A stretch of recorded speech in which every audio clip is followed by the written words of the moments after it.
Hi, my name is Robert. Please read the comments in the About section of this video. It has valuable information and updates. My YouTube channel has a disclaimer video that I encourage you to watch. And please like, share, and subscribe. I hope you found what you're looking for. Thank you very much for watching. We're on the northern side of Nashville, Tennessee, off of 65, I guess it is, and looking at a 93 850, which has a lot of little different things. That's how the fuel rail looks. Your PCV is a little different. Has a few other minor changes. As you can see, the mass airflow sensor is part of the tube. We repositioned his battery.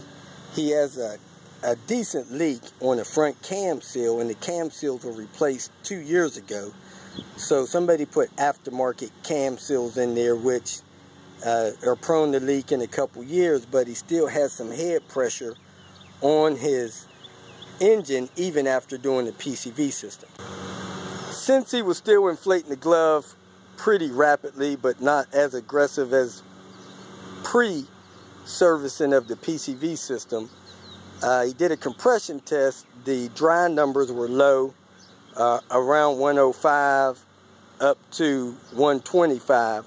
So he purchased a product called Surma, and it actually brought his compression numbers up quite a bit, but it still is showing some indication of wear. The car has about 230,000 miles on it, and we're going to do a PCV glove test real quick. And with that pressure on the head, it will make it prone to having pressure on the head. So it wants to relieve that pressure somewhere, and that may be what contributed to his cam seal leaking on the front side. So we have the glove on there. He's going to fire it up. Okay, cut it off. So it's still got decent head pressure, and it's likely due to still a little low compression and wear. So you can drive them. You just need to somehow vent the pressure off so it don't continue to blow seals. And you definitely don't want it to blow a rear main seal. He had a stall the other day. We're going to take it for a drive, see how it feels pressure-wise, and go from there. Down here we're looking at this front lower mount. I felt a lot of vibration on the test drive, and as you can see, the lower bolt is buried into the mount. So this front mount needs to be replaced. We are in Waynesboro, Tennessee. I don't know if it's a spot on the map or not, but the GPS did find it, so we made it. We're working on an early 98 T5. It doesn't have the extra fun of the manual, but it is a T5, so it is still fun. Loaded with features, sunroof, fog lights, all that good stuff. Mostly dealer maintained, and now it's maintained by Jake, because that's Jake's car. So we're going to replace the timing belt and the PCV system and give it a tune-up, since we're all here and have the parts. So let's get started. We're going to start out with taking the air box out of the way so that we can get distributor cap and rotors, that stuff off.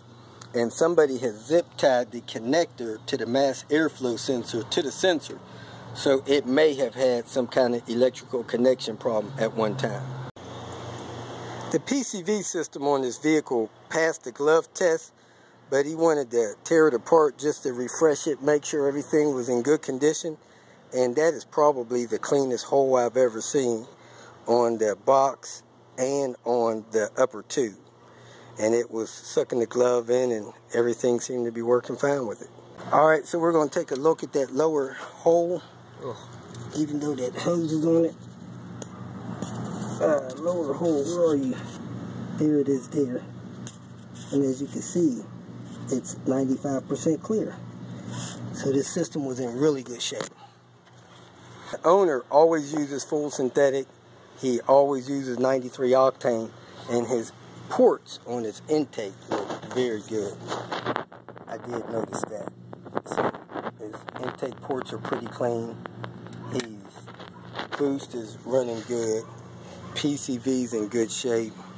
It's just a good running car that he's trying to keep that way. And here's Jake's Pride and Joy 10th anniversary Mazda Miata blue Look at those nice seats, if you can see them. Hard top. You put his little roll bars on there. And he drives the T5 every day to keep this thing under the cover. Ended day 35 in Waynesboro, Tennessee. I guess it is.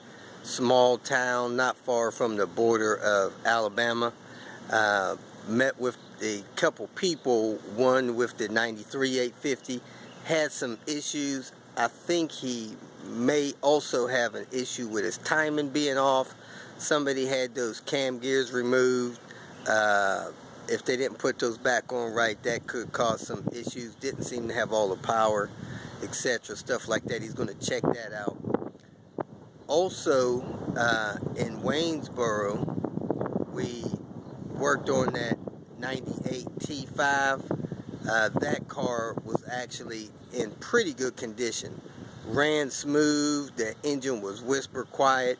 He said that he had been using synthetic oil all of the years that he's had it. He's put almost 50,000 miles, about 50,000 miles on it. We did the timing belt. We did the PCV system that was serviceable, but he wanted to do it since it could be an issue and he had the parts. So we did the timing belt, everything except the water pump. Wish we could have done the water pump. It looked original, but it's not leaking. We did the PCV system, all OEM Volvo parts. We did the tune-up on it, plugs and wires, and looked at a few other things. He needs to get some mounts on it. The good thing was he had all the parts. They were all good quality OEM parts. He got from a company called RE Volvo or RE Volvo. And it just went real well. So that's another part suppliers for people that want options.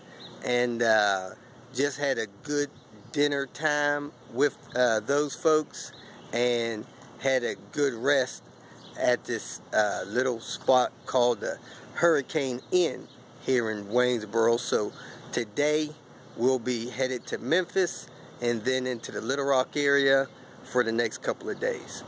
If you feel that this information was useful, please like it and share it with your social media friends. You can subscribe to my channel so that you will get notifications of future videos that I post. You can follow me on Twitter, and if you need to contact me directly, please visit my website. And if you have any questions, leave them below, and someone or myself will reply to them. Again, thank you very much for watching.